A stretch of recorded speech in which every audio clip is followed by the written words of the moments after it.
स्वप्न है या सत्य, इस असमंजसता के बीच में मैं फंसी। स्वप्न है या सत्य, इस असमंजसता के बीच में मैं फंसी। कोई दुविधा मेरी दूर करे कि सुन लो मेरी एक कहानी। कोई दुविधा मेरी दूर करे कि सुन लो मेरी एक कहानी। वो दिन सुहावना मैं पुस्तकालय की गहरी खामोशी में ढूंढ रही थी कोई आमुख वाली सजीव किताब।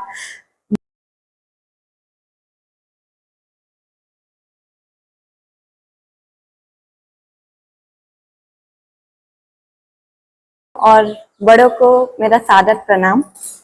मुझे बहुत खुशी हुई कि इतने बड़े बड़े लोगों से मुझे प्रेमचंद जी के बारे में बहुत कुछ सीखने को मिला और मैं बहुत भाग्यशाली हूँ कि मैं इस काव्य गोष्ठी और इस गोष्ठी की एक सदस्य बनी। मैं उनके साथ मेरी एक घटना हुई थी, उनके एक रचना के साथ, जो बहुत छोटी थी मैं तब हुई थी। तो तब मुझे उतना पता नहीं था क्योंकि मैं 6th क्लास से कविता लिखते आई हूँ, तो उतना मुझे नहीं आता था। लेकिन आज उसी वाक्य को याद करती हूँ तो एक नया दृश्य नजर आता है। तो मैंने उसी वाक्य पे एक कविता लिखी है जो उनसे संबंधित है। सत्य या कोई स्वप्न। किताब ये उसकी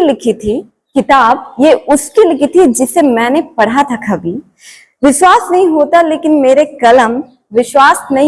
लेकिन मेरे कलम से लिखी गई पहली पंक्ति के कारण वो उठ सवेरे आज सूर्य को नमन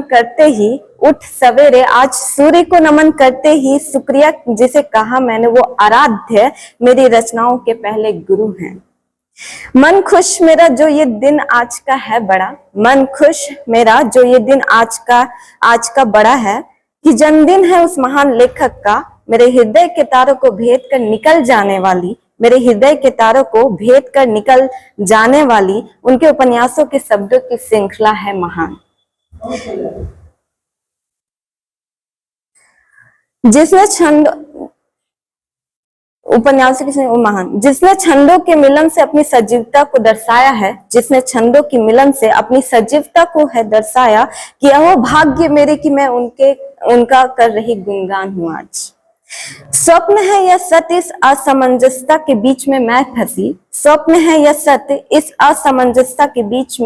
फंसी। कोई दुविधा मेरी दूर करे कि सुन लो मेरी एक कहानी।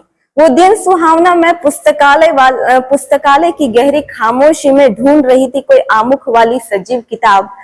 वो दिन सुहावना मैं पुस्तकालय की गहरी खामोशी में ढूंढ रही थी कोई आमुख वाली सजीव किताब। यूं ही पांव रुके मेरे इन नजरों को दिखी धूल में लिपटी कोने में पड़ी एक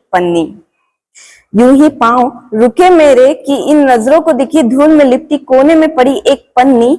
मन की जिज्ञासाओं की ताकत ने शरीर को मेरे किया विवश। तो हाथों से जो मैंने उठाया वो सूखे पत्ते की भांति बेजान बन बिखर गई।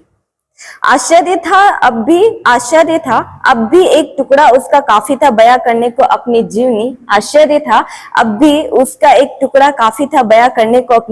कि मायूस वो कागज का टुकड़ा था लेकिन झूमती हुई बोल रही अपनी कहानी। ये तो उसकी 4 पंक्तियां थी जिनके शब्दों में दरारें थी लेकिन जान तब भी बाकी थी।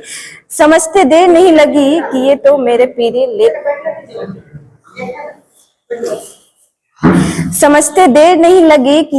प्रिय लेखक श्री प्रेमचंद जी की कहानी की पिछड़ी हुई बहनें थी। दृश्य मालूम ना होता सत्य तो मान लिया है मैंने इसे एक स्वप्न। कि बिखरे उस महान लेखक की किताबों के पन्ने जहां कि वहां उसका कोई महत्व नहीं। कि खुश मेरा हृदय हुआ देखो उसकी कहानी। सुनने वाले आज यहाँ लेखकों की भीड़ कितनी।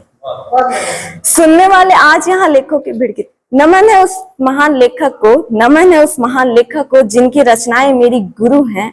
नमन है उस महान लेखक को जिनकी रचनाएं मेरी गुरु है कि वो मेरे हृदय में सम्मान पूर्वक सदा विराजमान।